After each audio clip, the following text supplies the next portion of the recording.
Hello friends, welcome to PX मोंग psychology classes. अगर आपने अभी तक सब्सक्राइब नहीं किया हमारा चैनल तो जल्दी से सब्सक्राइब कर लीजिए ताकि आपको लेटेस्ट अपडेट्स मिलते रहें। आज हम लोग पढ़ने जा रहे हैं क्या, लाइफ स्पैन साइकोलॉजी, जिसका कोड है MPC002 और ये पढ़ाया जाता है इग्नू के मास्टर इन साइकोलॉजी के फर्स्ट ईयर में। अगर आपके पास इसकी बुक है तो आप देख सकते हैं, वो कुछ ऐसी दिखती है। ये बुक का फ्रंट पेज है। ऊपर आप देखेंगे राइट में तो कोड लिखा हुआ है MPC002 लाइफ स्पैन साइकोलॉजी। सबसे पहले हम लोग ये जान लेते हैं कि वीडियो किन लोगों के लिए बनाया गया है।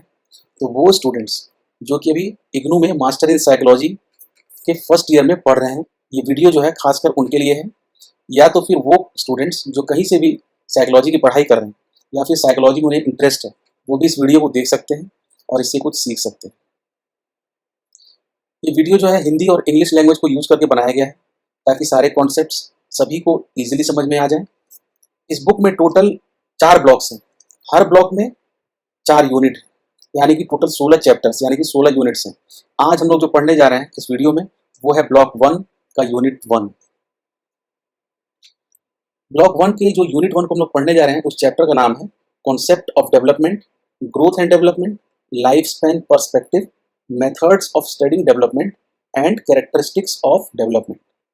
अब हम लोग आगे बढ़ते हैं और वीडियो को स्टार्ट करते हैं। सबसे पहले हम ये जान लेते हैं कि लाइफ स्पैन साइकोलॉजी क्या है। जब एक बच्चा जो है कंसीव होता है तब से लेकर उसकी डेथ तक वो कॉन्स्टेंटली चेंज होता रहता है। कोई ना कोई चेंजेस उसके अंदर आते रहते हैं।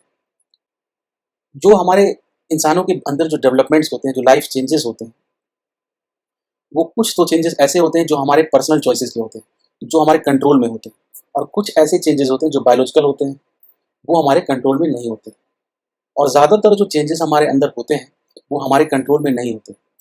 जैसे कि इस इमेज में अगर देखेंगे तो हम ये देख सकते हैं कि हम कितनी एक्सरसाइज करेंगे कि नहीं करेंगे, कैसा खाना खाएंगे, यानी कि अपना हेल्थ का सारा कुछ डिसीजन हम लोग ले सकते हैं, किस तरीके से हम अपने हेल्थ को मेंटेन करेंगे। लेकिन हम कुछ भी कर लें, जो हमारा एजिंग प्रोसेस है वो नहीं चेंज होने वाला।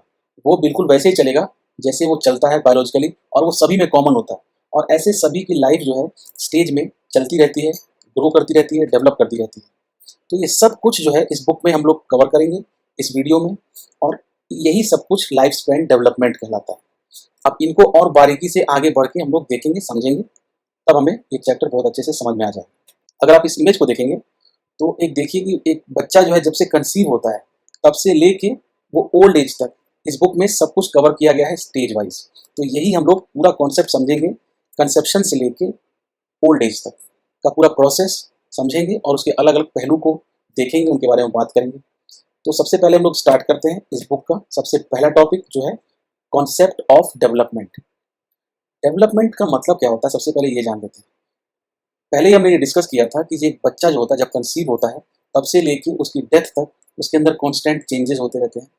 ऐसे समझते हैं कि बच्चा जब पैदा हुआ उसकी हाइट वेट बहुत कम है, जैसे जैसे वो आगे बढ़ता है उसकी हाइट बढ़ती है, उसका वेट बढ़ता है, उसका फिजिकल अपीयरेंस चेंज होता रहता है। तो ये सारा कुछ जो है फिजिकल एस्पेक्ट ऑफ डेवलपमेंट है।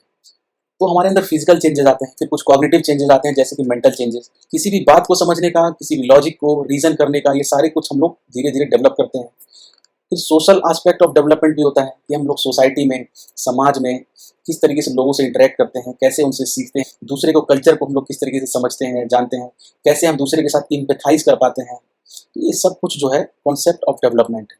यानी कि डेवलपमेंट जो है एक होलिस्टिक अप्रोच है जिसके अंदर हमारी लाइफ में जितने भी चेंजेस आते हैं सब कुछ कवर करता है डेवलपमेंट।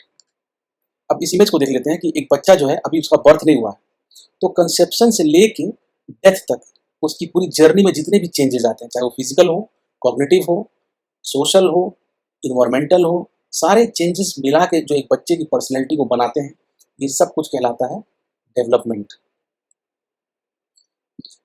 तो डेवलपमेंट जो होता है वो मल्टी डायमेंशनल होता है। इसमें सिर्फ फिजिकल अपीयरेंस नहीं होता है, इसमें बायोलॉजिकल, फिजिकल, सोशल, कॉग्निटिव, इन सब का कॉम्बिनेशन है डेवलपमेंट।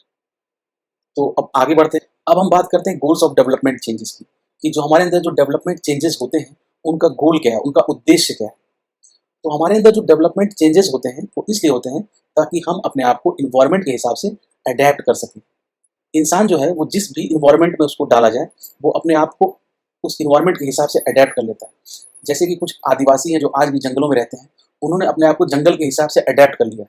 अगर वो शहर में आ जाएंगे तो उनको बड़ी परेशानी होगी और उनको शहर के हिसाब से अपने आप को अडेप्ट करना पड़ेगा। उसी तरीके से जैसे हम लोग शहरों में रहते हैं, अगर हमें बोल दिया जाए कि तुम जंगल में जाके रहो, तो हमें जंगल में जाके परेशानी होगी, तो हमें अपने आप को जंगल के हिसाब से अडेप्ट करना पड़ेगा। तो सबसे पहला गोल जो होता है डेवलपमेंट चेंजेस का वो यही होता है कि हम अपने आप को इन्वायरमेंट के हिसाब से अडेप्ट कर सकें। दूसरा ये कि हमारा जो डिजायर्ड आउटकम है कि हम चाहते क्या है उसको हम लोग पा सकें, अचीव कर सकें। हमारा ऑब्जेक्टिव क्या है ये सब कुछ हम लोग अचीव कर सकें, उसके लिए हमारा डेवलपमेंट होता है। इसका एग्जाम्पल मैं ये देता हूँ कि जैसे मान लीजिए जब बच्चा छोटा होता है तो वो बोल नहीं सकता। जब वो बोलना सीख जाता है तो उसका जो एक तरीके से जो लैंग्वेज एबिलिटीज को जब वो एक्वायर कर लेता है तो वो अपनी बात को अच्छे से अपने फैमिली के पास, अपने फ्रेंड्स के साथ, अपने आसपास के लोगों के साथ अच्छे से इंटरेक्ट कर पाता है, अपनी बात को रख पाता है, क्या वो चाहता है वो बता सकता है। तो ये सब कैसे पॉसिबल होता है? वो लैंग्वेज एबिलिटीज को एक्वायर करता है, अपने आप को अडेप्ट करता है अपने आसपास के लोगों के हिसाब से, उनकी भाषा को सीखता है और धीरे धीरे उनसे उसी भाषा में कम्युनिकेट करना शुरू करता है और इंटरेक्शन एबिलिटी उसकी अच्छी हो जाती है। यहाँ तक कि वो अपनी बात को तो अच्छे से रख पाता है, दूसरे की बातों को भी अच्छे से समझ पाता है। अभी जब से हमने स्टार्ट किया है हमने ये देखा है कि ग्रोथ एंड डेवलपमेंट की बात बार बार हो रही है। ये बहुत इंपॉर्टेंट टॉपिक है, एग्जाम में जरूर आता है, तो ये टॉपिक बड़े ध्यान से सुनिएगा। ग्रोथ एंड डेवलपमेंट क्या होता है? तो ग्रोथ का मतलब यहाँ पे फिजिकल ग्रोथ से, जो हमारी बॉडी में जो फिजिकल चेंजेस आते हैं, इंक्रीज इन साइज जो होता है हमारी बॉडी में, जैसे हमारा हाइट का बढ़ना, वेट का बढ़ना, हमारी physical abilities, motor skills. Motor skills मतलब होता है हमारे मसल मूवमेंट्स जो होते हैं, उसको हम लोग बोलते हैं मोटर स्किल्स, कि हम कितनी तेजी से भाग सकते हैं, दौड़ सकते हैं, चढ़ सकते हैं। तो ये सारा मोटर स्किल्स के अंदर आता है। तो ये सब कुछ जो फिजिकल चेंजेस हमारे अंदर होते हैं किसी भी इंसान के अंदर, तो ये कहलाता है ग्रोथ। डेवलपमेंट क्या होता है? डेवलपमेंट एक होलिस्टिक अप्रोच है, इसके अंदर ग्रोथ भी आता है, या ये कह सकते हैं growth is a subset of development. यानी कि जो ग्रोथ हो रहा है वो भी एक तरीके का डेवलपमेंट है। Physical changes plus cognitive changes, emotional changes, social, psychological, ये सारे एस्पेक्ट ऑफ जो इंडिविजुअल्स ग्रोथ होते हैं ये सब कुछ डेवलपमेंट कहलाता है। डेवलपमेंट के अंदर ये सारा कुछ आता है।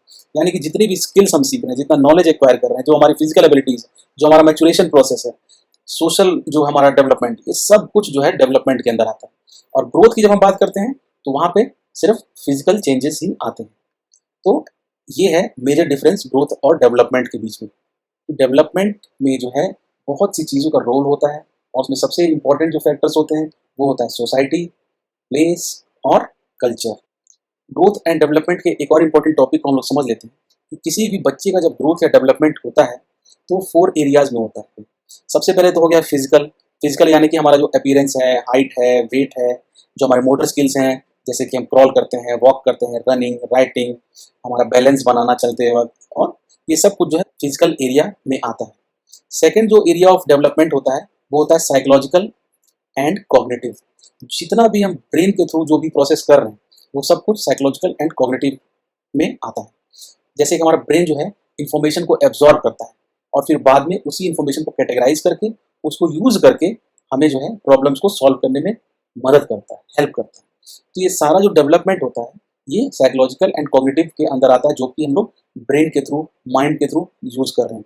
जैसे कि हम प्रॉब्लम्स को सॉल्व करते हैं, लोगों से बात करते हैं, मेंटल टास्क को पूरे करते हैं, किसी का टेलीफोन नंबर रिमेंबर करना हो, कंप्यूटर को यूज करना हो, इन सब के लिए जो है आपको ब्रेन की, दिमाग की, मेमोरी की, माइंड की जरूरत पड़ेगी। तो ये सारा कुछ कवर होता है किसमें? साइकोलॉजिकल एंड कॉग्निटिव डेवलपमेंट में।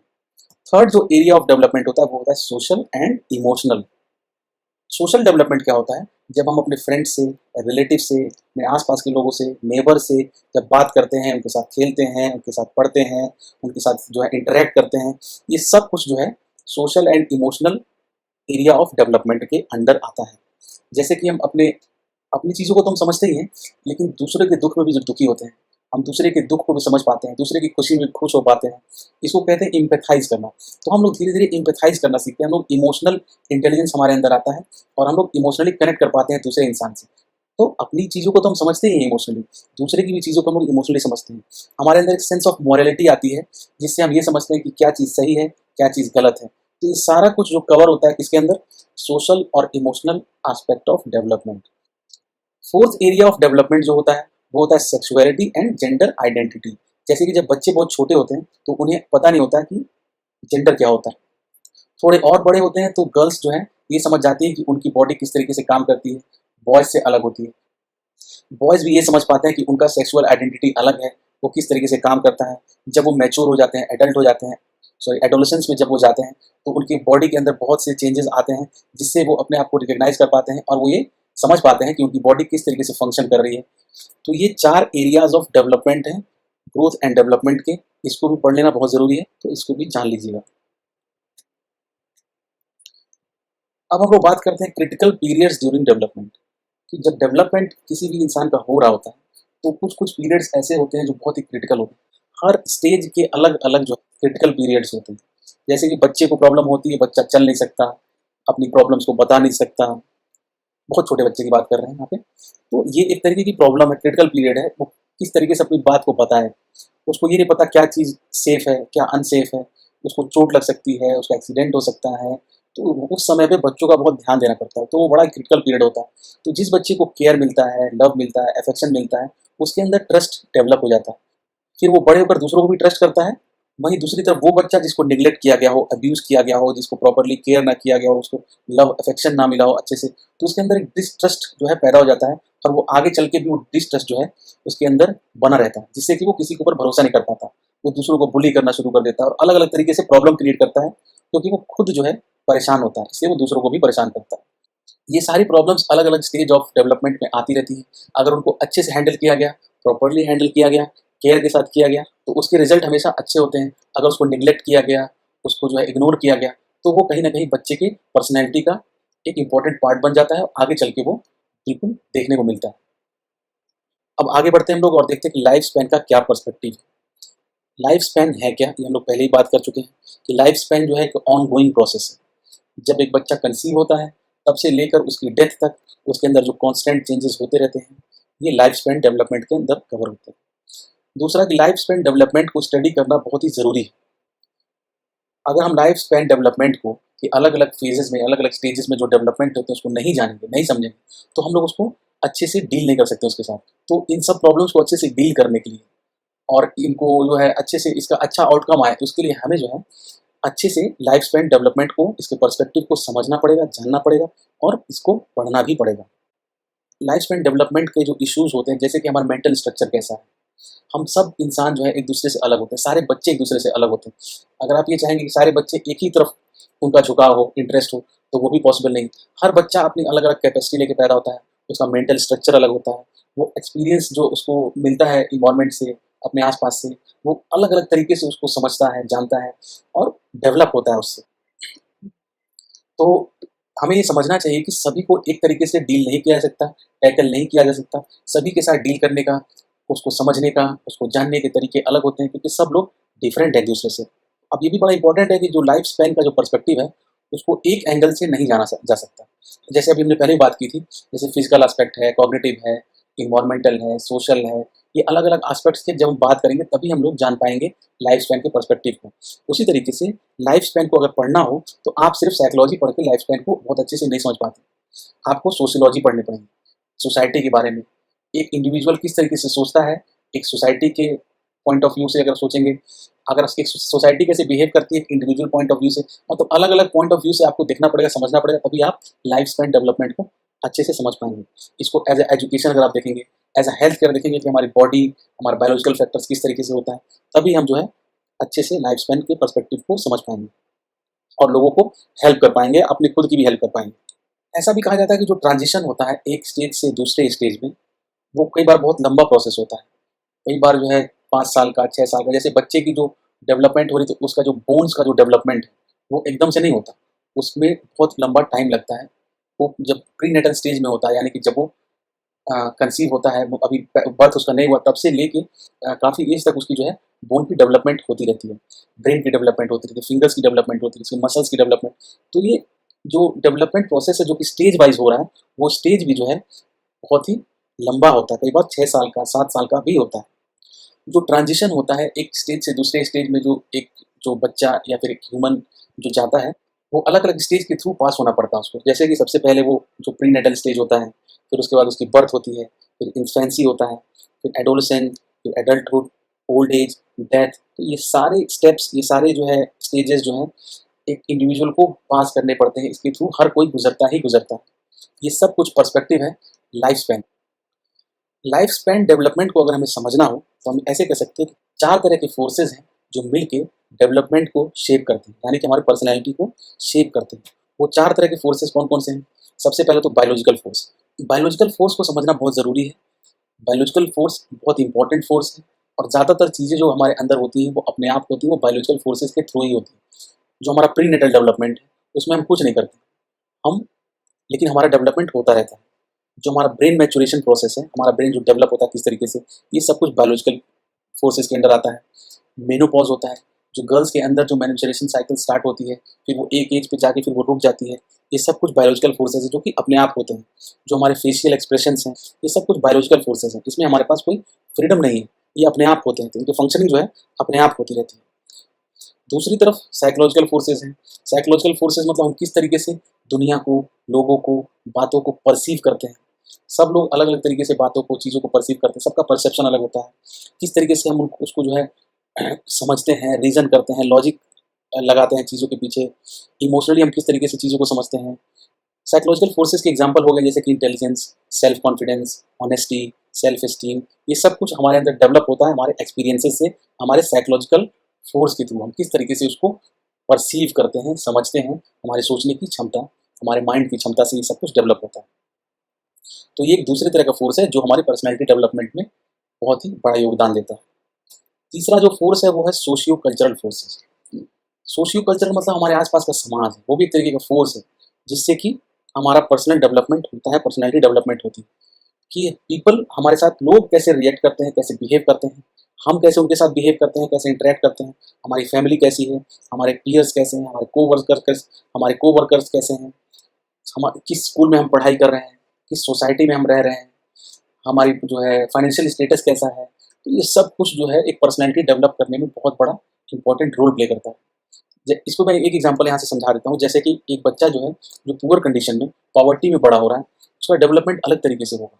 उसके अंदर हो सकता है थोड़ा सेल्फ कॉन्फिडेंस की कमी हो सकता है उसको दूसरों से बात करने में प्रॉब्लम हो, बहुत सी ऐसी हेल्थ इश्यूज हो सकते हैं उसके साथ, एजुकेशनल इश्यूज हो सकते हैं उसके साथ। तो क्योंकि उसको वो चीज़ें मिली ही नहीं, तो ये सब जो फैक्टर्स भी होते हैं ये सोशियो कल्चरल फोर्सेस के अंडर आते हैं और इससे पर्सनैलिटी डेवलपमेंट होती है। चौथा जो फैक्टर है वो life cycle forces. Life cycle forces को हम ऐसे समझते हैं कि लाइफ के जो अलग अलग सिचुएशंस होते हैं, अलग अलग जो कंडीशंस होते हैं, वो हर दूसरा इंसान, मतलब हर इंसान उसको अलग अलग तरीके से इंटरप्रेट करता है और अलग अलग तरीके से बिहेव करता है।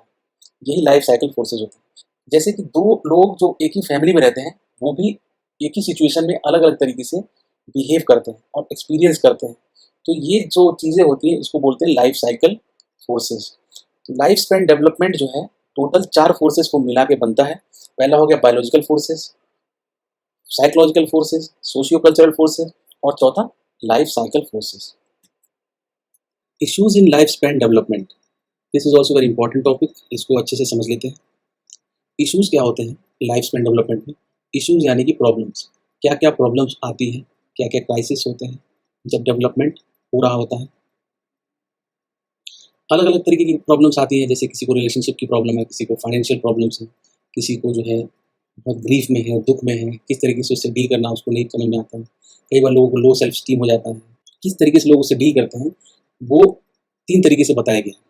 तो सबसे पहला जो मेथड है वो है कॉन्टिन्यूटी एंड डिसकॉन्टिन्यूटी। इसको एक एग्जाम्पल से समझेंगे। इसका एग्जाम्पल है लैंग्वेज डेवलपमेंट। कॉन्टिन्यूटी का मतलब इस वर्ड से समझ में आ रहा है, कॉन्टिन्यूटी का मतलब होता है कॉन्टिन्यूअस। तो जो कॉन्टिन्यूटी पर्सपेक्टिव है वो ये बोलता है कि जो भी डेवलपमेंट हमारे अंदर होता है कॉन्टिन्यूअस प्रोसेस होता है, ग्रेजुअल प्रोसेस होता है, इंक्रीमेंटल प्रोसेस होता है, यानी कि लगातार होता है, होता रहता है और वो समय के साथ साथ बढ़ता रहता है। जैसे कि अगर लैंग्वेज डेवलपमेंट की बात करें तो कॉन्टिन्यूटी वाली बात करने वाले लोग ये कहेंगे कि जो लैंग्वेज डेवलपमेंट है बच्चे के अंदर वो जन्म से ही शुरू हो जाता है और ग्रेजुअली फिर धीरे धीरे धीरे धीरे उसके अंदर लैंग्वेज डेवलपमेंट बढ़ता जाता है, होता जाता है, उसकी वोकेबलरी बढ़ती जाती है और वो आगे चल के लैंग्वेज को अच्छे से सीख जाता है। वहीं दूसरी तरफ डिसकॉन्टिन्यूटी पर्सपेक्टिव ये कहता है कि लैंग्वेज डेवलपमेंट कोई कॉन्टिन्यूअस अप्रोच नहीं है, तो डिसकंटिन्यूअस अप्रोच। हम इसको लैंग्वेज डेवलपमेंट के ही एग्जाम्पल से समझ रहे हैं, किसी और एग्जाम्पल से भी समझा जा सकता है। हम यहाँ पे यूज़ करें लैंग्वेज डेवलपमेंट। तो जैसे कि लैंग्वेज डेवलपमेंट ऐसे कह लें कि बच्चा जब 0 से 1 ईयर्स का होता है तो वो बच्चा जो है सिर्फ एक जो है अल्फ़ाबेट बोल पाता है ज़्यादा से ज़्यादा, जैसे कि म, एक अक्षर बोल पाता है, जैसे म, द, प, ऐसे बो, ऐसे करके, मतलब इसको बैबलिंग बोलते हैं, एक तरीके से वो बैबल कर सकता है। जब बच्चा 2 साल तक होता है तो वो दो जो है अक्षरों को मिला सकता है, जैसे मम्मा, पापा, दादा, पापा, ऐसे 2 अक्षर को मिला के एक शब्द बना सकता है। तो ये स्टेज वाइज हो रहा है, ये कंटिन्यूअस नहीं हो रहा, और ये सभी के साथ होता है। और ये कोई ऐसा नहीं कि कोई बहुत जल्दी सीख गया, कोई कहीं कहीं पे थोड़ा ऊपर नीचे होता है, लेकिन जो डिसकंटिन्यूअस अप्रोच वाले लोग हैं वो कहते हैं लैंग्वेज डेवलपमेंट जो होता है वो स्टेज वाइज होता है, यानी कि सॉरी डेवलपमेंट जो होता है वो स्टेज वाइज होता है, ना कि कंटिन्यूअस अप्रोच है, लगातार नहीं होता है। एक स्टेज में इतना ही डेवलपमेंट होगा, उसका इतना डेवलपमेंट होगा। तो ये कंटिन्यूटी वर्सेज डिसकंटिन्यूटी है। दूसरा जो पर्सपेक्टिव है स्टेबिलिटी एंड चेंज है। स्टेबिलिटी क्या कहता है? It suggest that certain aspect of individual personality, temperament, intelligence और behaviour remain relatively consistent and stable throughout their life. यानी कि कुछ ऐसा पर्सनैलिटी ट्रेट है इंसान का, किसी भी ह्यूमन का, जो कि स्टेबल होता है। इसका एग्जाम्पल है इंट्रोवर्ट। जैसे कि अगर बचपन में कोई शर्मिला है तो वो ये मान रहा है स्टेबिलिटी अप्रोच कि वो बड़े होकर भी शर्मिला ही रहेगा, इंट्रोवर्ट ही रहेगा। अगर वो बचपन में एक्सट्रोवर्ट है तो वो बड़े होकर भी एक्सट्रोवर्ट रहेगा। वही चेंज पर्सपेक्टिव क्या कहता है? ये कहता है it recognises that people can undergo significant changes in various aspect of their life as they grow and develop. ये कहता है ऐसा नहीं होता, जैसे जैसे कोई डेवलप होता है, ग्रो होता है, तो उसके अंदर अलग अलग तरीके के चेंजेस आ सकते हैं, सिग्निफिकेंट चेंजेस, और वो बहुत सी ऐसी चीज़ें जो उसके पास पहले नहीं थी, उसके अंदर वो कमियां थी, उसको वो डेवलप कर सकता है समय के साथ साथ। तो चेंज अप्रोच ये कहता है। जैसे कि हमारी कॉग्निटिव एबिलिटीज़, जैसे कि कॉग्निटिव एबिलिटीज मतलब हम चीज़ों को समझने की क्षमता हमारे अंदर पहले नहीं होती है बचपन में, लेकिन जैसे हम बड़े होते हैं हम चीज़ों को समझ पाते हैं। ऐसा तो नहीं हो सकता कि जो बचपन में भी ना समझता बड़े होकर ना समझे। तो ये चेंज अप्रोच कहता है कि चीज़ें स्टेबल नहीं होती हैं, वो चेंज होती रहती समय के साथ। अगर उनको अच्छे से सिखाया जाए, समझाया जाए, तो जो चीज़ें उसमें, जैसे इंट्रोवर्ट है, अगर उसको ऐसा माहौल मिलता है तो वो बड़े होकर एक्सट्रोवर्ट भी हो सकता है। तो चेंज अप्रोच ये कहता है। तीसरा जो है वो नेचर वर्सेज नर्चर, इसका भी बड़ा डिबेट होता है। कुछ लोग ये कहते हैं कि एक ह्यूमन में जो चेंजेस होते हैं, जो डेवलपमेंट होते हैं, वो जेनेटिक होते हैं। बायोलॉजिकल फैक्टर्स का बड़ा इंपॉर्टेंट रोल होता है, वो ये नेचर अप्रोच वाले लोग बोलते हैं। इसका एग्जांपल लेके चलते हैं, हम लोग इंटेलिजेंस से समझते हैं। ऐसा मानते हैं नेचर अप्रोच वाले लोग कि जो बच्चा जो है उसके अंदर जो डेवलपमेंट होगा वो जेनेटिक होगा, यानी कि अगर उसके पेरेंट्स इंटेलिजेंट हैं तो बच्चा भी इंटेलिजेंट ही होगा। अगर पेरेंट्स जो हैं के अंदर कुछ ट्रेट्स हैं तो बच्चे के अंदर अपने आप आ जाएंगी और बच्चा उसी हिसाब से फिर वो डेवलप होता है। नर्चर पर्सपेक्टिव ये कहता है, जो दूसरा है नर्चर, नर्चर का मतलब होता है कि वो जो भी सीखता है अपने इन्वायरमेंट से सीखता है। इन्वायरमेंटल फैक्टर बहुत ही प्रोमिनेंट होता है नर्चर वाले पर्सपेक्टिव में।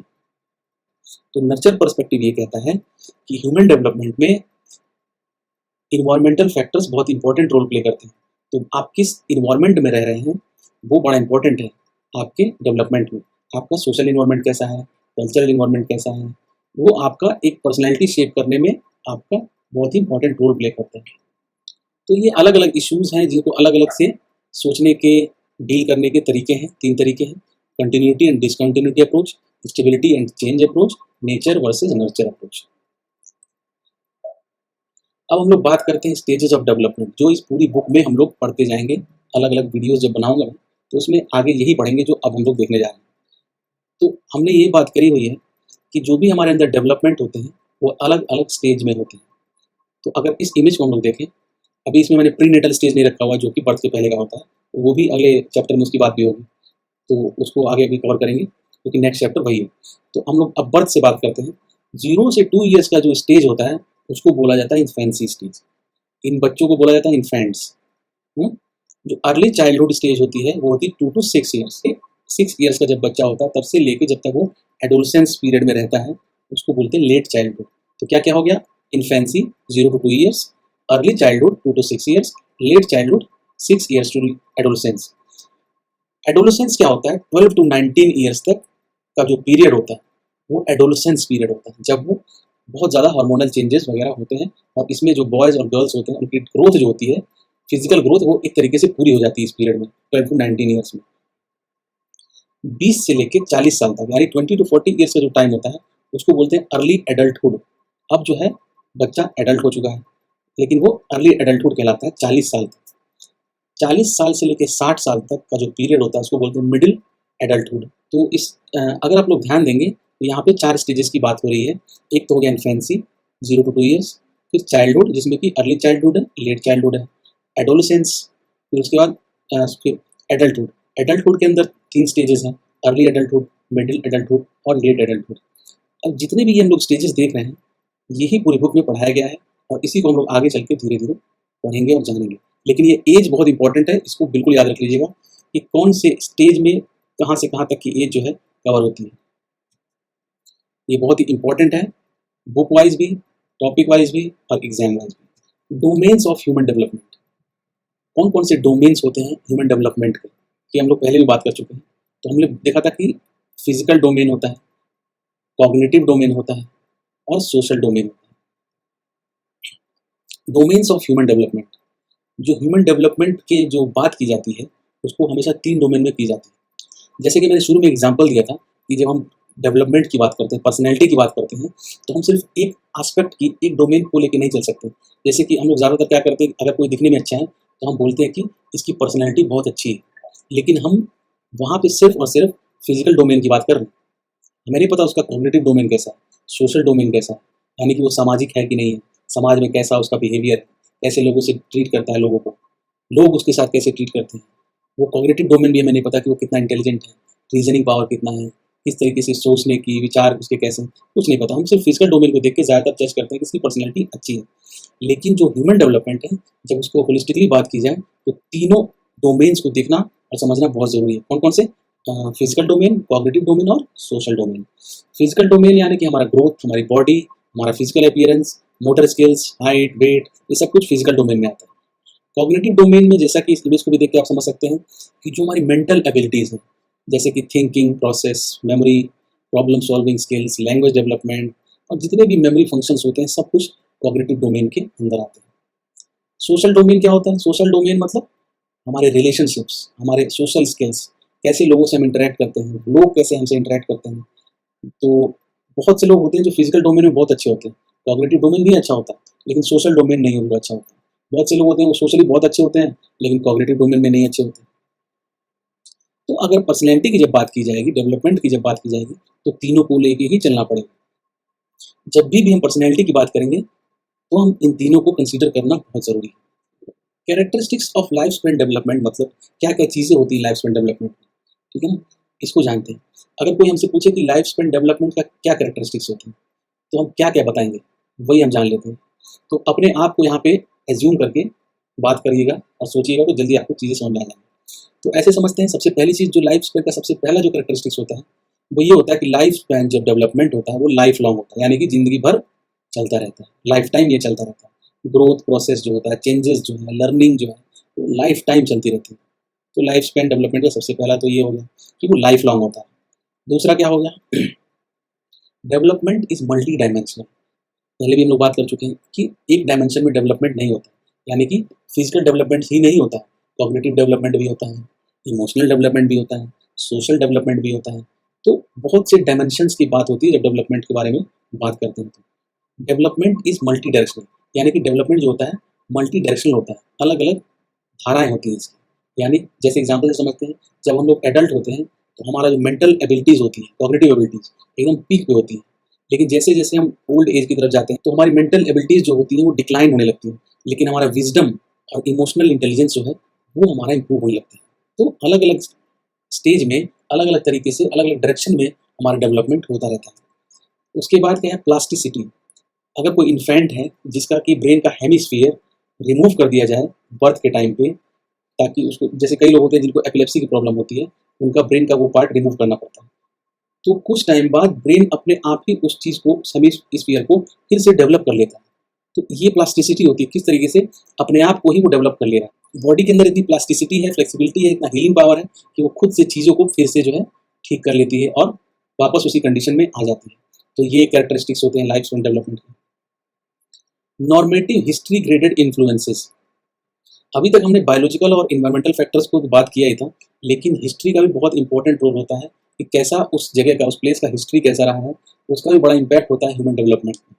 जैसे कहीं पे कोई एपिडेमिक या पेंडेमिक या कोई त्रासदी हुई हो, ऐसे कुछ इंसिडेंसेस हुए हों, तो वहाँ आपका डेवलपमेंट प्रोसेस जो होता है उससे अफेक्ट होता है। तो ये भी एक कैरेक्टरिस्टिक्स होते हैं लाइफ स्पैन डेवलपमेंट के, कि हिस्ट्री का जो इफेक्ट होता है वो भी डेवलपमेंट के प्रोसेस में रोल प्ले करता है। Development is contextual. डेवलपमेंट जो होता है किस कॉन्टेक्स्ट में डेवलपमेंट हो रहा है ना? जैसे कि factors such as family, peers, education, socio economic status, environmental factors, cultural norms play. तो ये सब किस कॉन्टेक्स्ट में कहाँ पे हम लोग का डेवलपमेंट हो रहा है, हमारे आसपास का माहौल कैसा है, लोग उस चीज़ को समझते हैं कि नहीं समझते हैं, हम अब जिस स्कूल में पढ़ रहे हैं वहाँ पे बच्चे कैसे हैं, हमारे टीचर्स कैसे हैं, हमारी फैमिली कैसी है, हमारा जो देश कैसा है, हमारा समाज कैसा है। इन सब चीज़ों का बहुत ही इंपॉर्टेंट रोल होता है डेवलपमेंट में। किस कॉन्टेक्स्ट में हम लोग का डेवलपमेंट हो रहा है। डेवलपमेंट इज मल्टी डिसिप्लिनरी, यानी कि एक एक डिसिप्लिन में ही इसको नहीं जाना जा सकता। अगर आपको डेवलपमेंट को जानना है तो आपको सोशियोलॉजी भी जानना होगा, लिंग्विस्टिक्स भी जानना होगा, एंथ्रोपोलॉजी भी जानना होगा, कंप्यूटर साइंस के बारे में जानना होगा, न्यूरो साइंस, मेडिसिन, तो ये सब एस्पेक्ट भी जानना बहुत ज़रूरी है। तो एक ही डिसिप्लिन नहीं कि साइकोलॉजी समझ लिया तो डेवलपमेंट को समझ लिया। ये जो डोमेन्स अभी हमने बात करी है, इन डिसिप्लिन्स को भी जानना समझना बहुत ज़रूरी है डेवलपमेंट को समझने के लिए। Development involves growth, maintenance and regulation. इसको ऐसे समझते हैं कि कुछ पाने के लिए कुछ खोना भी पड़ता है। अगर हमें लाइफ की मास्टरी पानी है तो हमें बहुत सी ऐसी चीज़ें होंगी जो हमें पीछे छोड़नी पड़ेंगी, बहुत से ऐसे स्ट्रगल्स करने होंगे, कॉन्फ्लिक्ट्स होंगे जिसको हमें पार करना होगा। जैसे कि एग्जांपल समझते हैं कि अगर हमें अपना पर्सनल ग्रोथ करना है तो हमें बहुत सी ऐसी सेक्रीफाइसेस देनी होंगी जो इमीडिएट ग्रेटिफिकेशन देते हैं। जैसे कि अगर हमें अपना हेल्थ इंप्रूव करना है तो हम जंक फूड को हमें छोड़ना पड़ेगा, हमें डेली जिम जाना पड़ेगा, एक्सरसाइज करना पड़ेगा। तो इस तरीके की चीज़ें भी होती हैं, यानी ग्रोथ, मेंटेनेंस और रेगुलेशन, ये तीनों चीज़ें इन्वॉल्व होती हैं। ग्रोथ तभी होता है जब उसको अच्छे से मेंटेन किया जाए, और रेगुलेशन यानी कि उसको रेगुलराइज करना, रेगुलर तरीके से उसको इम्प्लीमेंट करना अपने लाइफस्टाइल में, ये बड़ा इंपॉर्टेंट होता है डेवलपमेंट के लिए। तभी एक अच्छी पर्सनैलिटी और एक अच्छा डेवलपमेंट पॉसिबल है, अगर आप ग्रोथ, मेंटेनेंस और रेगुलेशन को इन्वॉल्व करते हैं अपने डेवलपमेंट प्रोसेस में। Development is embedded in history. Development जो होता है वो हिस्ट्री में एम्बेडेड होता है, कहीं ना कहीं छुपा होता है, दबा होता है, दोनों मिले हुए होते हैं। तो हिस्ट्री का बहुत इंपॉर्टेंट रोल है, पहले भी पढ़ा था भी हमने हिस्ट्री के बारे में, लेकिन यहाँ पे हिस्ट्री ये बता रहा है कि आप किस जनरेशन में, आप जिस जनरेशन में या जिस दौर में आप पैदा हुए हैं उसका बड़ा इंपैक्ट रहता है आपके डेवलपमेंट में। Development is embedded in history को ऐसे समझते हैं कि हर जनरेशन में कोई ना कोई गैप होता है। हर जनरेशन ये कहता है कि अरे हमारा जनरेशन तुमसे ज़्यादा अच्छा है, हमारे टाइम पे बहुत अच्छी चीज़ें हुआ करती थी। आज का जनरेशन बोलेगा कि नहीं, आपका जनरेशन कितना बोरिंग था, हमारा जनरेशन अच्छा है। तो ये जनरेशन गैप होता रहता है क्योंकि उस हिस्ट्री में, उस टाइम पे जब आप पैदा हुए थे, कैसा सिचुएशन था, कैसी लाइफ थी, वो आपका डेवलपमेंट में बहुत ज़्यादा इंपॉर्टेंट रोल प्ले करता है। जो हम लोगों ने, जैसे अभी कोविड वेव आई थी, कोरोना वायरस को हमने देखा हुआ है, पिछले 100 साल में ऐसी कोई बीमारी नहीं आई थी, किसी ने ऐसा कुछ नहीं देखा था, लेकिन कोरोना हमने देखा हुआ है। कोरोना को हमने बहुत नज़दीक से देखा हुआ, उसके इफेक्ट्स देखे हुए हैं। तो कहीं ना कहीं वो हमारे डेवलपमेंट का एक पार्ट बन गया है। तो हमें पता है कि क्या हो सकता है, लेकिन आने वाली जनरेशन जिसने कोरोना को नहीं देखा है वो इस चीज़ को शायद कभी समझ नहीं पाएगी। लेकिन हिस्ट्री का बहुत ही इंपॉर्टेंट रोल होता है डेवलपमेंट के प्रोसेस में। Normative age graded influences. Normative age graded influences वो इन्फ्लुएंसेस होते हैं जो एक एज ग्रुप में सभी के साथ कॉमन होता है। उनके साथ जैसे जो बच्चे बड़े हो रहे होते हैं उनके अंदर जो बायोलॉजिकल चेंजेस होते हैं, इन्वायरमेंटल चेंजेस होते हैं, चाइल्डहुड में, प्यूबर्टी में, वो सारे कॉमन एक ही तरीके के चेंजेस होते हैं, यूनिफॉर्म चेंजेस होते हैं, सभी के साथ होते हैं। तो ये एक तरीके के चेंजेस हैं, यूनिफॉर्म चेंजेस है जो हर उस एज ग्रुप के सभी बच्चों के साथ, सबके साथ वो कॉमन हो। और कुछ ऐसे इवेंट्स होते हैं जो नॉन नॉर्मेटिव इवेंट्स होते हैं, जो कि सभी के साथ नहीं होते, वो किसी एक के साथ होगा या कुछ लोगों के साथ हो सकता है, जो कि अनयूजुअल ऑकरेंसेस है। नॉर्मेटिव एज ग्रेडेड इन्फ्लुएंसेस में हमने क्या जाना कि वो इन्फ्लुएंसेस, वो ऑकरेंसेस जो नॉर्मल हैं और सभी के साथ, उस एज ग्रुप में सबके साथ होते हैं। नॉन नॉर्मेटिव इवेंट्स क्या होते हैं, वो इवेंट्स जो कि अनयूजुअल है, जो कि किसी किसी के साथ होते हैं। जैसे कि किसी की लॉटरी लग गई, किसी को बहुत सीरियस इलनेस हो गया किसी के घर में, या फिर किसी के पेरेंट्स कम एज पे जो है उनकी डेथ हो गई, ये सब नॉन नॉर्मेटिव इवेंट्स हैं, लेकिन इनका बहुत बड़ा इम्पैक्ट होता है। तो ये सारे जो लाइफ स्पैन की कैरेक्टरिस्टिक्स हमने पढ़े हैं बहुत इंपॉर्टेंट है, इसको समझिएगा अच्छे से, एक बार बुक भी पढ़ लीजिएगा, और कहीं पे मिले कुछ तो वो भी देख लीजिएगा, ताकि फिर ये आपको और अच्छे से समझ में आ सके, क्योंकि बहुत इंपॉर्टेंट चीज़ है। इसको बिना समझे हम लोग आगे जाएंगे तो फिर वो धीरे धीरे प्रॉब्लम होगी। तो एक एक कॉन्सेप्ट को बहुत अच्छे से समझना बहुत ज़रूरी है। अब कुछ फैक्ट्स होते हैं डेवलपमेंट के। डेवलपमेंट का जो सबसे पहला फैक्ट हम लोग पढ़ेंगे वो ये है कि अर्ली फाउंडेशंस आर क्रिटिकल। जो हमारे हम लोगों का या फिर बच्चों का जो अर्ली फाउंडेशन होता है, जब वो बड़े हो रहे होते हैं, वो बहुत ही क्रिटिकल टाइम होता है, क्योंकि उस समय बच्चे बहुत ही रिसेप्टिव होते हैं। तो हमारा एटीट्यूड, हमारे हैबिट्स, हमारे पैटर्न और बिहेवियर, ये सब कुछ उसी दौरान जो है डेवलप होता है। जैसे कि मान लेते हैं कि एक बच्चा जो है बड़ा हो रहा है और उसको प्रॉपर जो है लैंग्वेज की जो है एक्सपोज़र नहीं मिल रहा है। मतलब उससे ना बात करने वाले लोग बहुत कम हैं, लोग उससे ज़्यादा बात नहीं करते हैं, वो ज़्यादा उसको सुनने को नहीं मिलता है, ज़्यादा वो सीख नहीं पा रहा है। तो वो शायद उसको बात करने में आगे चल के प्रॉब्लम होगी, वो स्ट्रगल करेगा, उसकी लैंग्वेज स्किल्स जो है उतनी अच्छी नहीं होगी।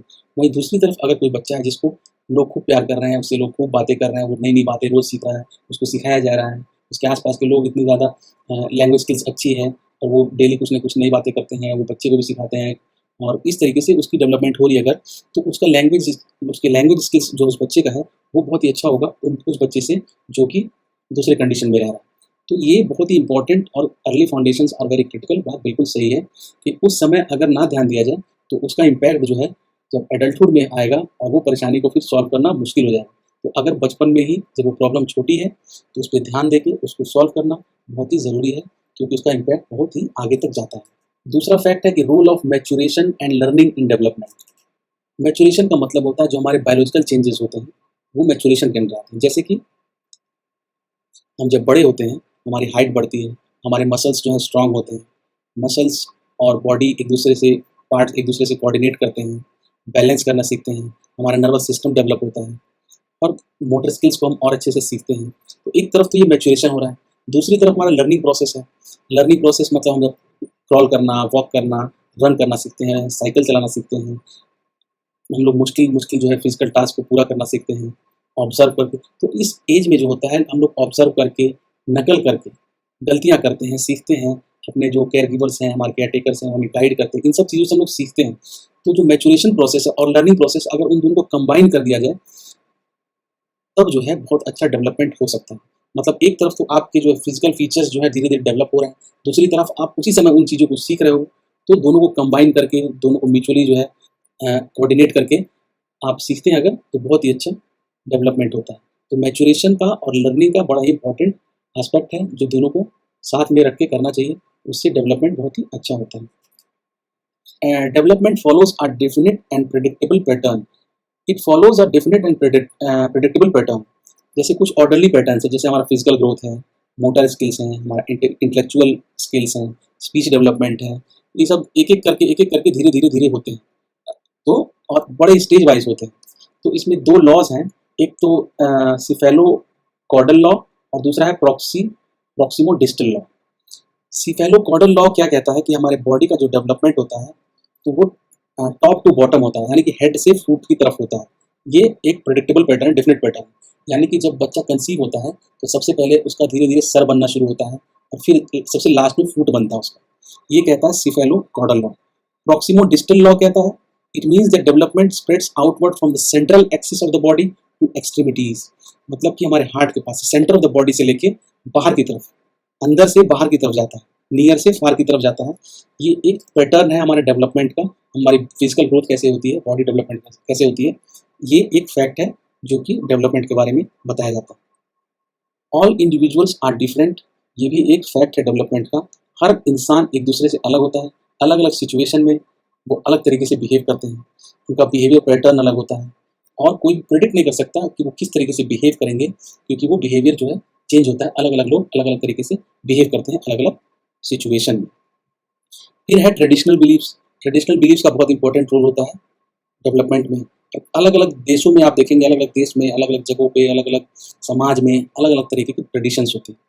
जैसे कि अगर आप देखेंगे कि अगर हम इंडिया की ही बात करें, तो कुछ टाइम पहले ये होता था कि जो है औरतों को अंदर घर के रहना ज़रूरी है, वो घर के काम करेंगी, मर्द बाहर के काम करेंगे। तो ये एक तरीके का ट्रेडिशन जो बहुत पहले चलता था, अब वो ट्रेडिशन खत्म हो गया। अब दोनों मिल के काम करते हैं, औरतें बाहर काम करती हैं, मर्द भी बाहर काम करते हैं, औरतें घर का काम करती हैं, मर्द भी घर का काम करते हैं। अलग अलग कंट्रीज़ में अलग अलग डेवलप, कहीं कहीं कहीं ये माना जाता है कि छोटे पैर जो होते हैं बहुत सुंदर होते हैं। कई जगहों कई देशों में ये माना जाता है जो मोटे लिप्स होते हैं वो बहुत सुंदर होते हैं, जैसे कि अफ्रीकन कंट्रीज़ में। कई ऐसी कंट्रीज़ है जहाँ माना जाता है पतले लिप्स सुंदर होते हैं, कहीं गोरे लोग सुंदर माने जाते हैं, कहीं काले लोग सुंदर माने जाते हैं। तो अलग अलग ट्रेडिशंस हैं, अलग अलग बिलीफ्स हैं, उनका डेवलपमेंट पे बहुत असर पड़ता है। तो ब्यूटी के बारे में, इंटेलिजेंस के बारे में, सोशल स्टेटस के बारे में, इन सब के बारे में अलग अलग लोगों के जो है एक बिलीफ्स होते हैं, और उसी हिसाब से लोग एक दूसरे को परसीव करते हैं। जैसे कि किसी ने बहुत अच्छा कपड़ा पहना तो हम मान लेंगे कि बहुत अच्छा आदमी है, किसी ने खराब कपड़ा पहना हुआ, फटे कपड़े पहने तो हम मान लेंगे कि ये जो है गरीब आदमी, किसी की बड़ी बड़ी मूछें हैं तो हम ये मान लेंगे कि बहुत ही बहादुर आदमी है। ठीक है, तो अलग अलग तरीके के बिलीव्स हैं और अलग अलग तरीके के ट्रेडिशंस हैं, उसी हिसाब से लोग एक दूसरे को परसीव करते हैं और खुद को भी परसीव करते हैं उस ट्रेडिशन और उस बिलीफ के हिसाब से। Each phase of development has characteristic behaviour. Development के हर फेज में कुछ ना कुछ कैरेक्टरिस्टिक बिहेवियर होते हैं लोगों के। छोटे बच्चे बहुत मासूम होते हैं, उनको कुछ मतलब नहीं दुनिया के बारे में। जैसे वो बड़े होते हैं वो दोस्त बनाते हैं, फिर और बड़े होते हैं तो फिर वो अपनी आइडेंटिटी ढूंढते हैं, वो अपने आप को जानना चाहते हैं, अपने आप को प्रूव करना चाहते हैं। जब वो नहीं कर पाते तो वो डिस्टर्ब होते हैं, परेशान होते हैं, फिर अपनी फैमिली को लेके आगे बढ़ना चाहते हैं, फैमिली को एडजस्ट करना चाहते हैं अपने आप को फैमिली के हिसाब से। और अलग अलग स्टेजेस में अलग अलग रिस्पॉन्सिबिलिटीज़ होती हैं, उनको पूरा करना होता है। अगर वो नहीं पूरा कर पाते तो अपने आप को वो फिर कम समझते हैं, कभी कभी ज़्यादा कर लेते हैं तो अपने आप को ज़्यादा ही समझने लगते हैं। तो इस तरीके के कैरेक्टरिस्टिक डेवलपमेंट बिहेवियरियल चेंजेस अलग अलग स्टेज में आते रहते हैं और जाते रहते हैं। When individuals adapt easily to environmental demands, जो हमारे आसपास का जो इन्वायरमेंट है, जब उसके हिसाब से हम बहुत इजीली अडेप्ट कर लेते हैं तो अच्छे रिजल्ट्स मिलते हैं हमें। सोशल एडजस्टमेंट जब हम कर लेते हैं तो हमारी जो है तो हम अच्छे से उसके साथ कोलैबोरेट कर सकते हैं, कोऑर्डिनेट कर सकते हैं और अच्छा सोशल स्टेटस पा सकते हैं। लेकिन जब अगर हम उसी सोशल इन्वायरमेंट में हम अच्छे से एडजस्ट नहीं कर पाते हैं तो हमें जो है सोशल एक्सेप्टेंस नहीं मिलती। Hazards in each phases, her phase में, चाहे वो चाइल्डहुड स्टेज हो, एडल्टहुड हो, हर फेज में कुछ ना कुछ हजार्ड्स होते हैं। फिजिकल होते हैं, साइकोलॉजिकल होते हैं, इन्वायरमेंटल होते हैं। We should be aware of these hazards. अगर हम इन हजार्ड्स के बारे में अवेयर नहीं हैं तो हम प्रॉब्लम में फंस सकते हैं। जैसे कि जब बच्चे बहुत छोटे होते हैं, अर्ली चाइल्डहुड में एक्सीडेंट्स होने के, इंजरीज होने के चांसेस बहुत ज़्यादा रहते हैं। जैसे जब बच्चे जब थोड़े बड़े होते हैं तो हर चीज़ में एक्सपेरिमेंट करना चाहते हैं, हर चीज़ को छू के देखना चाहते हैं। तो कभी कभी वो आग को छू लेते हैं तो जल सकते हैं, कभी गर्म चीज़ों को छू लिया, कभी ब्लेड छू लिया, कभी चाकू से हाथ कट गया। तो ये सब फिजिकल हजार्ड्स जो है पॉसिबल होते हैं, तो इनको समझना चाहिए और इससे बच्चों को दूर रखना चाहिए। दूसरे जो साइकोलॉजिकल हजार्ड्स हो गए, जैसे कि कोई ट्रॉमा हो गया, बच्चे को निगलेक्ट किया जा रहा है, स्कूल में कई बार बच्चों को जो है बुली किया जाता है, उनको अब्यूज़ किया जाता है दूसरे बच्चों द्वारा, तो उसका भी बहुत ज़्यादा इम्पैक्ट होता है। ये भी एक तरीके का साइकोलॉजिकल हजार्ड्स है। कोई ट्रॉमा, घर में कोई ऐसा इंसिडेंट हो गया जिसकी वजह से वो शॉक में चला गया, ट्रॉमा में चला गया, उसको पेरेंट्स या टीचर्स, फ्रेंड्स निगलेक्ट कर रहे हैं, ये भी एक तरीके का साइकोलॉजिकल हजार्ड्स है। इन्वायरमेंटल हजार्ड्स हो गए, जैसे कि हम लोग जिस जगह पे रह रहे हैं वहाँ बहुत ज़्यादा पॉल्यूशंस हैं, टॉक्सिन्स हैं, लिविंग कंडीशंस नहीं अच्छी हैं, ठीक है ना, जहाँ पे एयर क्वालिटी बहुत पुअर है, तो ये सब एक तरीके के इन्वायरमेंटल हजार्ड्स हो गए। तो physical hazards, psychological hazards, environmental hazards, ये बड़ा ही इम्पैक्ट होता है इनका एक प्रोसेस ऑफ डेवलपमेंट में। तो इनको भी समझना चाहिए और इसको भी इम्प्रूव करना चाहिए एक अच्छे पर्सनैलिटी डेवलपमेंट के लिए। Development is aided by simulation. हमारे अंदर जो डेवलपमेंट्स होते हैं, हमने पढ़ा कि वो उसमें बायोलॉजिकल डेवलपमेंट होता है और फिजिकल डेवलपमेंट होता है, साइकोलॉजिकल डेवलपमेंट होता है, ये सब तो चीज़ें होती ही होती हैं। लेकिन अगर उसमें कुछ ऐड कर दिया जाए, कुछ हेल्प कर दिया जाए, कुछ और तरीके से जो और उसको स्टिमुलेट कर दे और बढ़ा दे, उसको जल्दी कर दे, तो और अच्छा इफेक्टिव डेवलपमेंट पॉसिबल हो सकता है। तो जैसे जैसे कि अगर छोटा बच्चा है, उसका डेवलपमेंट तो हो ही रहा है, लेकिन अगर उस बच्चे को खेलने के लिए कलरफुल टॉयज दिए जाएँ, बुक्स दिए जाएँ, इंटरेक्टिव एलिमेंट्स दिए जाएँ, है ना, प्ले टाइम एक्टिविटीज़ की जाएँ, तो उससे वो और चीज़ें सीखेगा। तो बेबी जो होता है, बच्चे जो होते हैं, चीज़ों को बहुत जल्दी जो है ग्रैस्प करते हैं, बहुत उनको सीखने की क्षमता बहुत ज़्यादा होती है। तो अगर बच्चे को एक तरीके से ये सब चीज़ें दी जाएँ तो वो पहचानना शुरू कर देगा कलर्स को, शेप्स को, पैटर्न्स को, उसका हैंड और आई का कोऑर्डिनेशन अच्छा हो जाएगा, है ना, कॉज और इफेक्ट का रिलेशनशिप वो अच्छे से कर पाएगा। तो स्टिमुलेट करके डेवलपमेंट को एड किया जा सकता है और भी चीज़ों से, ताकि डेवलपमेंट और ज़्यादा इफेक्टिव हो जाए। Cultural changes affect the development. ये तो हम लोग जानते हैं कि अलग अलग जगह का अलग अलग कल्चर होता है और उस कल्चर का बहुत ही इम्पैक्ट होता है एक पर्सनैलिटी डेवलपमेंट में, ह्यूमन की डेवलपमेंट में। अलग अलग देशों में अलग अलग कल्चर है तो वहाँ का डेवलपमेंट भी अलग तरीके से होता है। हमारे यहाँ पे अगर आप इंडिया में आप बात करेंगे तो इंडिया में देखिए कितना वैरायटी ऑफ कल्चर है। अब ईस्ट वेस्ट नॉर्थ साउथ कहीं पे भी जाएंगे तो कल्चर बिल्कुल चेंज होता है।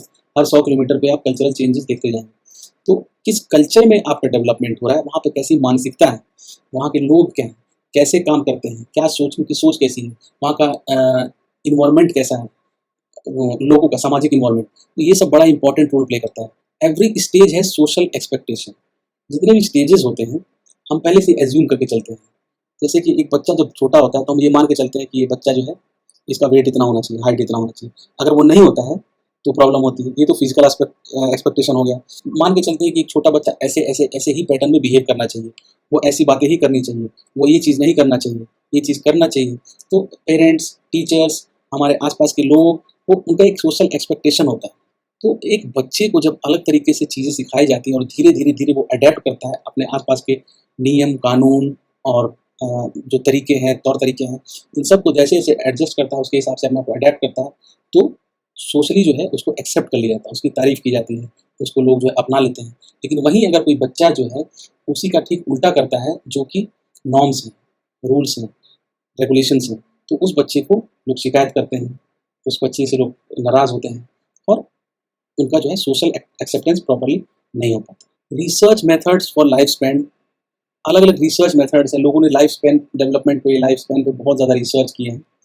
और क्योंकि डेवलपमेंट जो होता है वो कंटिन्यूअस प्रोसेस होता है, कंसेप्शन से लेके जो है वो डेथ तक चलता ही रहता है। तो अलग अलग मेथड से अलग अलग चीज़ों को समझा गया। जिस इस पूरे बुक में जो बात की गई है उस पर प्रॉपर बहुत रिसर्च हुआ, तभी एकदम बारीकी से चीज़ों को लिखा गया है, समझा गया है और उसको हम तक पहुँचाया गया ताकि हम भी उसको समझ सकें।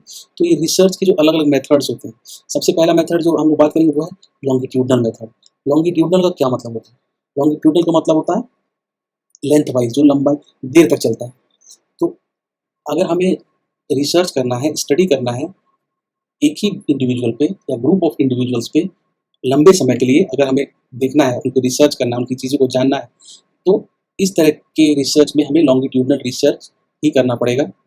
और जैसे कि हमें केस स्टडी करना है कि चिल्ड्रन बिहेवियर इन क्लासरूम, कि बच्चों का बिहेवियर जो है क्लासरूम में किस तरीके से होता है, कैसा है। तो ये हमें एक दिन में तो होगा नहीं, और वो ग्रुप ऑफ चिल्ड्रन है, उन्हीं पे हमें रोज जाके रिसर्च करना है। तो इस तरह के रिसर्च के लिए हम लॉन्गिट्यूडनल मेथड यूज़ करेंगे। इसमें काफ़ी समय लगेगा और एक ही ग्रुप पे या फिर एक ही इंडिविजुअल पे जब हम लोग इस तरह का रिसर्च करना चाहते हैं तो ये मेथड यूज़ हुआ है। क्रॉस सेक्शन मेथड क्या होता है? क्रॉस सेक्शन मेथड तब यूज़ होता है जब हम लोग डिफरेंट इंडिविजुअल्स को, अलग अलग एज के इंडिविजुअल्स को सेम टाइम रिसर्च करते हैं या उनके बारे में स्टडी करते हैं और एक ही बार करते हैं, ओनली वंस, तब जो है क्रॉस सेक्शन मेथड यूज होता है। जो क्रॉस सेक्शन मेथड होता है वो चीपर होता है, फास्टर होता है लॉन्गिट्यूडनल मेथड से। लॉन्गिट्यूडनल मेथड में क्या होता है कि क्योंकि बहुत दिनों तक हमें रिसर्च करना होता है, बहुत टाइम ड्यूरेशन तक करना होता है, तो कई बार जो सब्जेक्ट जो है वो नहीं मिलते हैं, हमें अवेलेबल नहीं होते हैं, फिर हमें उस तरीके से टाइम नहीं मिल पाता, या फिर उनके पेरेंट्स को प्रॉब्लम होती है, अलग अलग चीज़ें हो सकती हैं, तो वो प्रॉब्लम्स आती हैं लॉन्गिट्यूडनल में। लेकिन क्रॉस सेक्शन में क्योंकि हमें एक ही बार वो रिसर्च करके बस देखना है और फिर वहीं पे उसका आगे फिर कंक्लूजन करना है स्टडी करके। तो इस तरह के जब मेथड हो, जब एक बार ही आपको रिसर्च करना हो, एक बार ही किसी चीज़ को स्टडी करना हो अलग अलग लोगों पे, अलग अलग एजेस के लोगों पे, तो उसको कहते हैं cross section method. Example for this method is eating behaviour of 5 year old. तो एक 5 साल के बच्चे का अगर हमें ईटिंग बिहेवियर देखना है तो हम लोग वहीं पे बैठ के उसको ऑब्जर्व करके, उसकी बात करके, चीज़ों को देख के हम लोग स्टडी कर सकते हैं और आगे जाके इस पर कंक्लूजन कर सकते हैं। तो इस तरह के रिसर्च मेथड जब करने हो तो क्रॉस सेक्शन मेथड यूज होता है। सीक्वेंशियल मेथड, सीक्वेंशियल का मतलब क्या होता है? एक सीक्वेंस में लगातार जब चीज़ें हो रही हैं तो उसको बोलते हैं सीक्वेंशियल। तो सीक्वेंशियल मेथड जो लॉन्गिट्यूडनल मेथड और क्रॉस सेक्शनल मेथड में जो कमियां हैं उन दोनों को पूरा करता है, या ये कह सकते हैं कि दोनों को मिला के जो है लॉन्गिट्यूडनल मेथड को और क्रॉस सेक्शनल मेथड को मिला के ही सीक्वेंशियल मेथड बनाया गया है।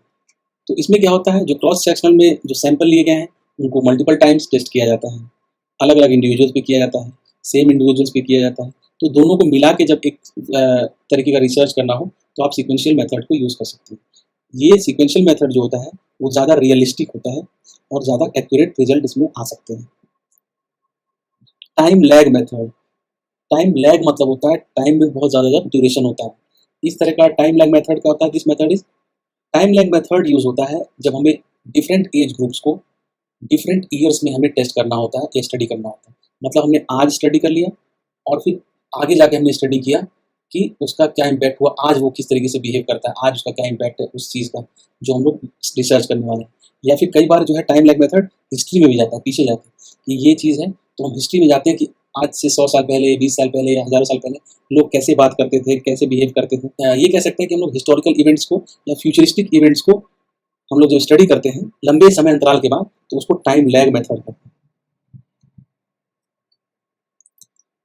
ऑब्स्टेकल इन studying life span development, life span development को जो जानना है, उसको स्टडी करना बहुत ही आसान चीज़ नहीं है, बहुत मुश्किल चीज़ है। और जो रिसर्चर्स हैं वो उन्होंने बहुत प्रॉब्लम फेस करके काफ़ी कुछ रिसर्च किया है, स्टडी किया है, और वो प्रॉब्लम्स क्या क्या आती हैं वही इसमें बताया गया, क्या क्या परेशानियाँ, रुकावटें या अवरोध आते हैं लाइफ स्पैन डेवलपमेंट की स्टडी करने में। ये बहुत इंपॉर्टेंट टॉपिक है, इसको भी पढ़ लीजिएगा अच्छे से। तो जो 5 मेजर ऑब्स्टेकल्स बताए गए हैं यहाँ पे लाइफ स्पैन डेवलपमेंट की स्टडी करने के लिए, तो सबसे पहला है रिप्रेजेंटेटिव सैंपल। जो सैंपल है जिसके ऊपर रिसर्च करना है, तो वो कैसा सैंपल है इसको चूज करना, ये सबसे मुश्किल काम ये होता है। जैसे कि अगर मान लीजिए कि आपको किसी इन्फेंट बच्चे को जो भी पैदा हुआ उसके ऊपर रिसर्च करना है, तो सबसे पहली प्रॉब्लम तो ये आती है कि उसके पेरेंट्स अलाउ करेंगे कि नहीं करेंगे। पेरेंट्स ऑब्जेक्ट करते हैं कि बच्चे का कभी मूड होता है, कभी बच्चा सो रहा होता है, कभी रो रहा होता है, तो अलग अलग बच्चे के मूड होते हैं, पेरेंट्स को भी के भी अलग अलग मूड होते हैं। तो पेरेंट्स कई बार आपको अलाउ तो कर देंगे शुरू में, लेकिन फिर बाद में वो मना कर सकते हैं। तो सबसे पहले तो ये छोटे बच्चों का रिसर्च करने में, स्टडी करने में बहुत प्रॉब्लम होती है। जो अभी बच्चे जो चाइल्डहुड में हैं, जो भी स्कूल में पढ़ाई कर रहे हैं, एडोलेसेंस पीरियड में हैं, अगर उनकी स्टडी करनी है तो आपको उनके हिसाब से फिर अपना टाइम ड्यूरेशन चेंज करना पड़ेगा, क्योंकि आपको वो ज़्यादातर टाइम स्कूल में होते हैं, फिर स्कूल से आने के बाद उनके होमवर्क होते हैं, उसमें और भी ढेर सारी एक्टिविटीज़ होती हैं। तो कब आप उनको जो है रिसर्च करोगे, कब स्टडी करोगे, तो ये एक बहुत ही बड़ी प्रॉब्लम होती है।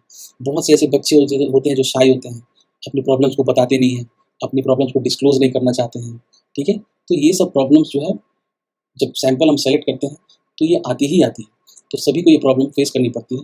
तो ये एक तरीके का बहुत बड़ा ऑब्स्टेकल है, रिप्रेजेंटेटिव सैंपल को सेलेक्ट करना।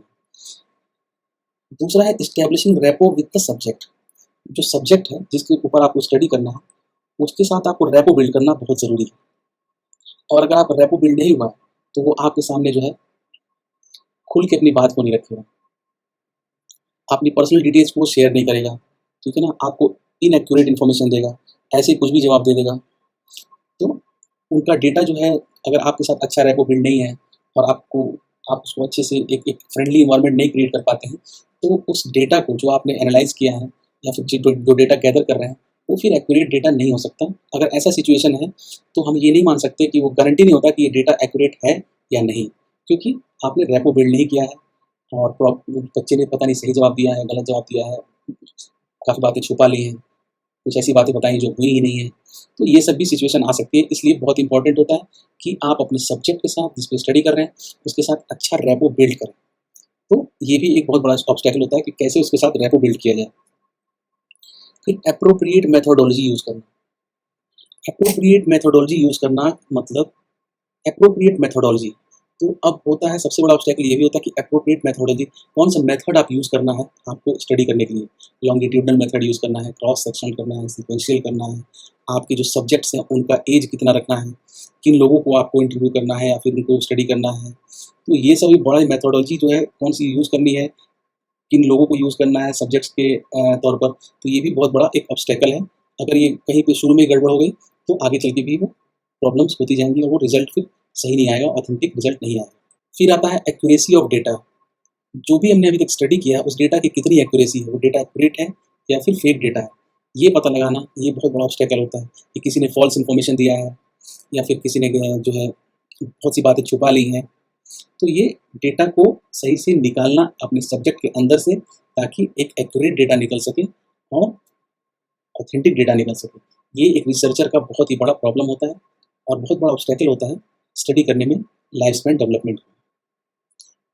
जो एथिकल एस्पेक्ट्स होते हैं, जैसे कि सब्जेक्ट वो मना कर सकता है कि आप मुझसे ये चीज़ें नहीं पूछ सकते, या उसके पेरेंट्स मना कर सकते हैं कि ये चीज़ें आप नहीं पूछ सकते, ये एथिकल नहीं है ना।